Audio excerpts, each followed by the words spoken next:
Bel,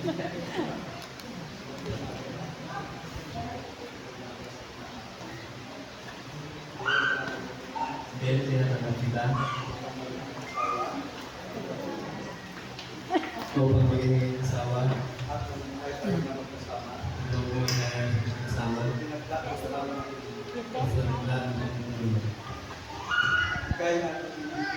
Kaya namin ibigin, nalibin, nagalang, iingatan,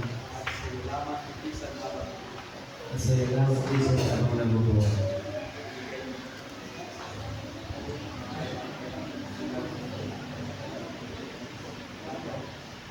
Nato.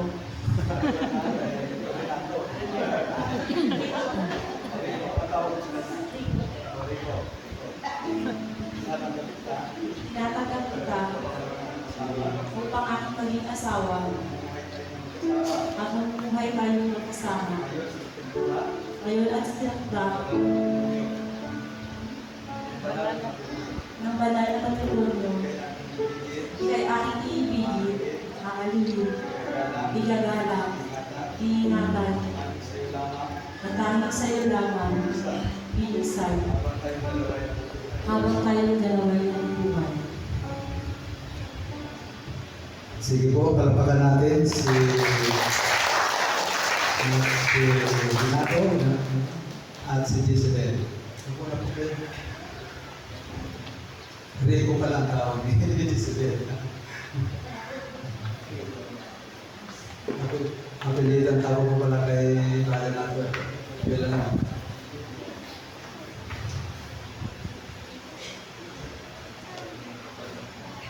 Pero ibigay lang po akong practical tips na makatulong sa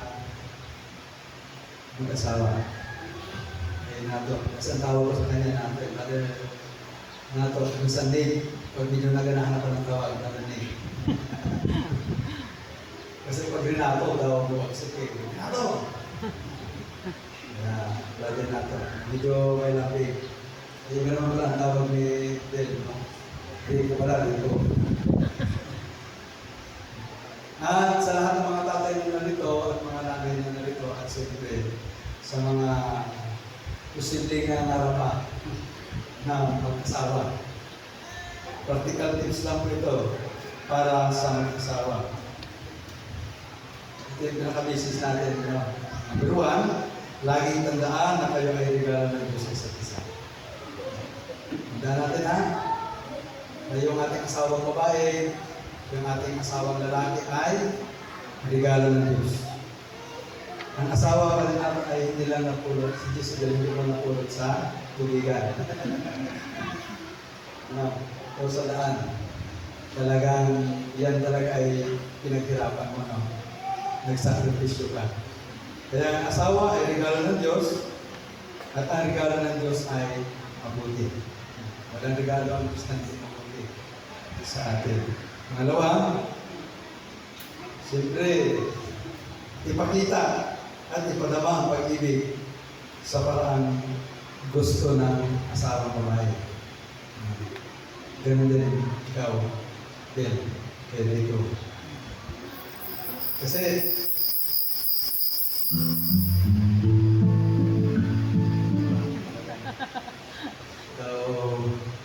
so yung na-decree kita.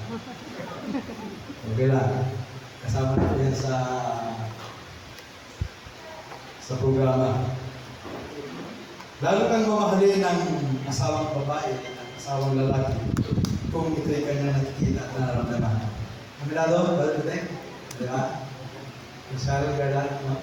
Aminado, pagdaman ng asawang babae, yung pagmamahal ng asawang lalaki, enjoy ang babae, di ba? Di ba mga Lina? Opo. Sa mga asawa ng mga Lina, hindi na ba ito mga asawa? Lahat naman natin siguro, may pamilya lang. At pangatlo, manalangin. Huwag niyong iwala yung panalangin sa tahanan. Yung panalangin ay mahalaga po yan. Kasi isa yan po yan sa paraan para tayo ay makaiwas sa puso, makaiwas sa mga mapanilang na gawa ng sandiboy. Hanggang sa panahon niyo.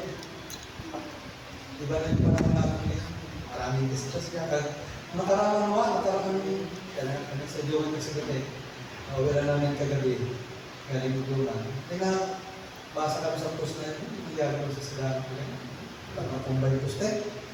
Diba yung mga hindi bagay inaasahan ng mga hindi na natin gusto yun. Pero nakakalungkot ng baga. O kaya, kailangan talaga na tayo ay balot ng pananalangin. At kapag be appreciated of your spouse.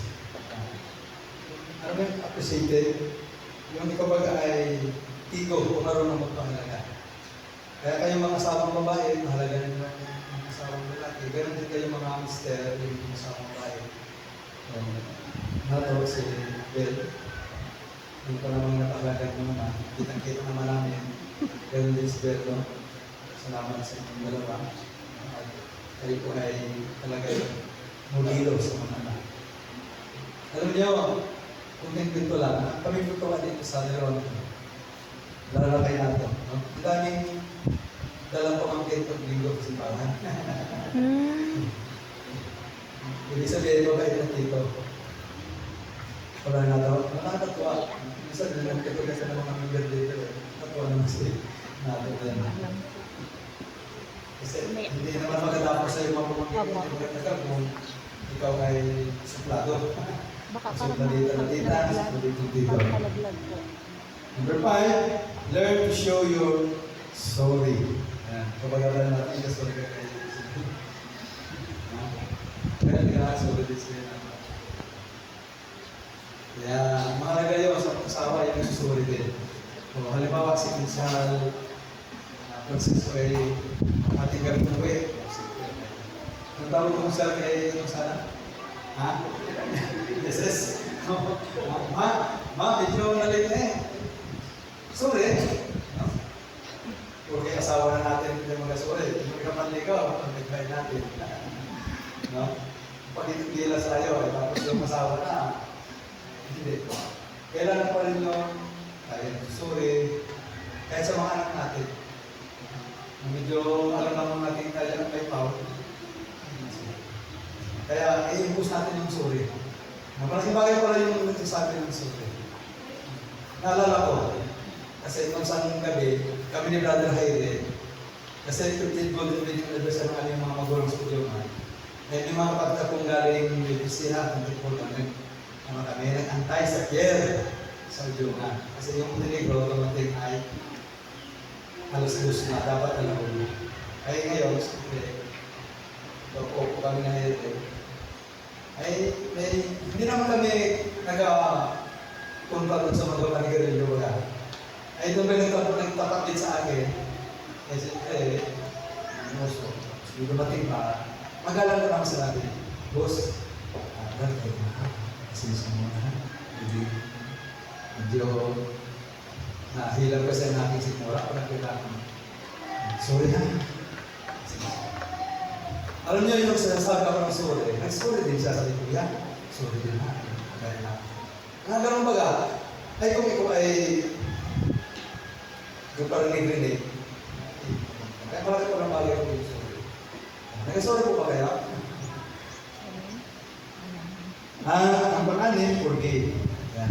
Kaya sa itong dalawa, ay mahalaga yung tayo ay hindi mapasensya ka. Marunong mapasensya.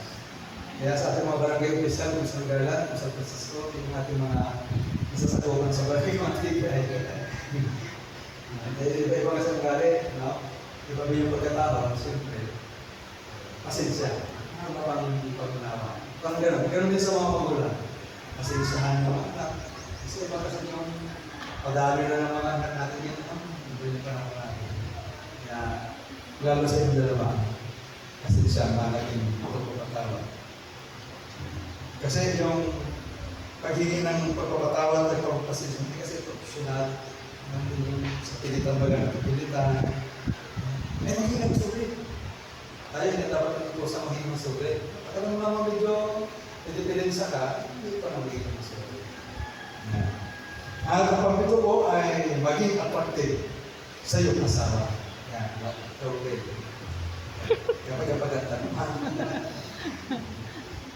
Kayo ba ang nanay kapag ganda mo? Minsan. Ay, si Pastora, nasabihan kaya, mag-lipstick ka man. Mag-lipstick ka. Mag-eyebrow.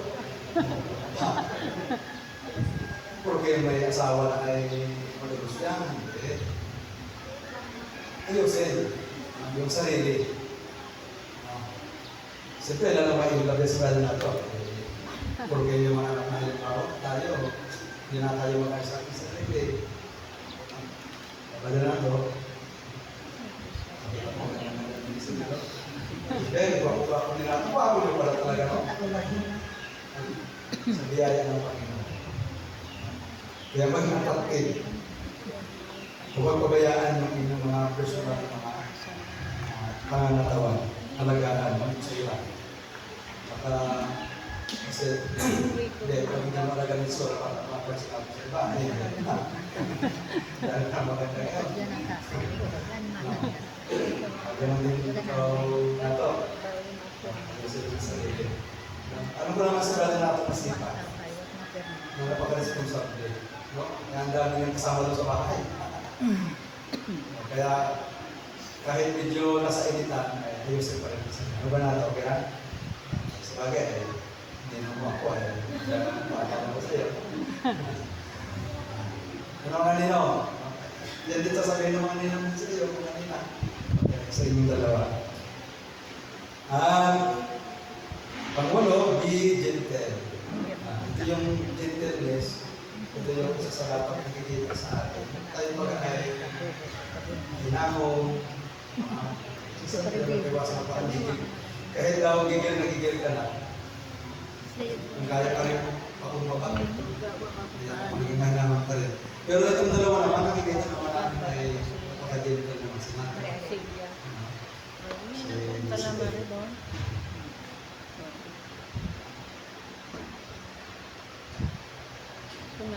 At ang pagsiyang be proud sa iyong asawa. Kaya ito din,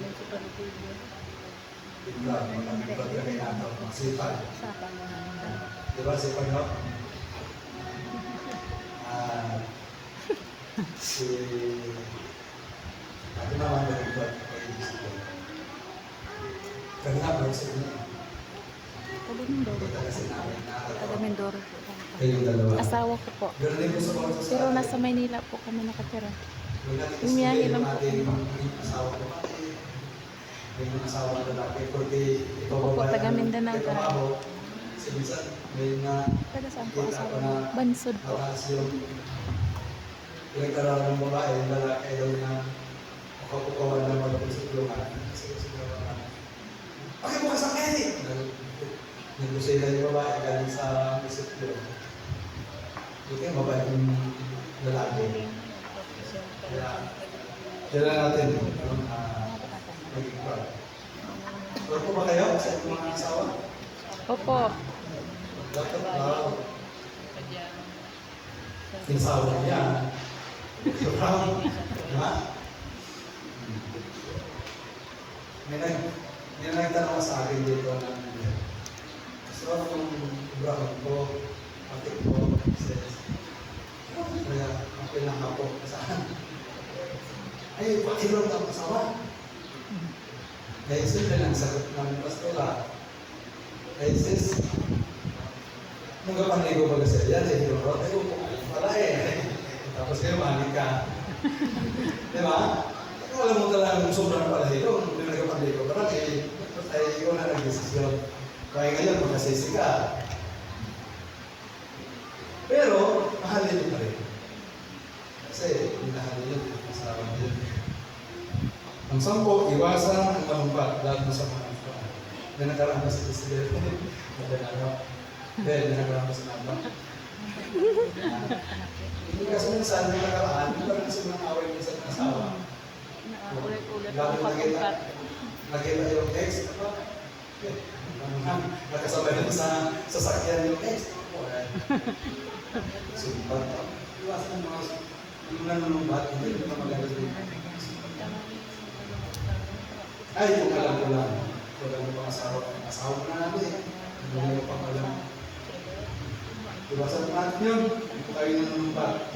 Kawawa naman. Paalala lang po ito. Maging source of encouragement.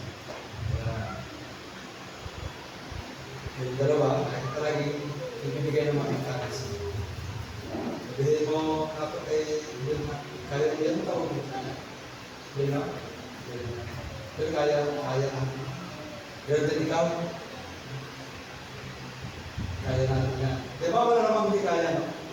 Opo.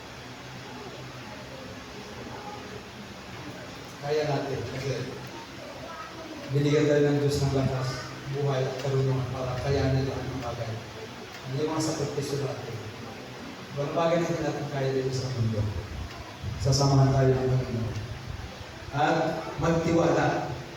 Yung plus, bakit ay nagatuta pa sa inyong asawang lalaki. Asawang babae. Alam ko naman sa nato ay hindi na nagatuta kay isipin nila. Pagduda. Alam ko naman. Hindi nagatuta. Iwasan po natin. Hindi maganda po yun. Lalo sa mga kasama. At sunod, ang Panginoong Diyos ang siyang maging sintunawa ang magsasama. Kaya nagkuha sa inyo, dahil simula nung kayo ay nakakadalo dito sa gawain, dito naman namin. Maging sa ating lahat, gawin natin sentro, gawin natin partner ng Diyos, ang Panginoon sa buhay natin. Huwag kayong sobrang magtiwala sa kayamanan. Kasi yung kayamanan na wala din. Kung mayroon kayo dapat magkatiwalaan,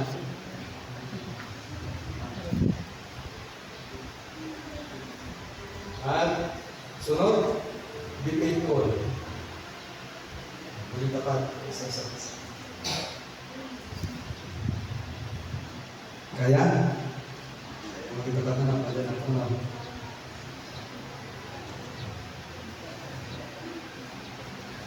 Mahalaga po yung katapatan. Kaya, kung mayroon LDR dito,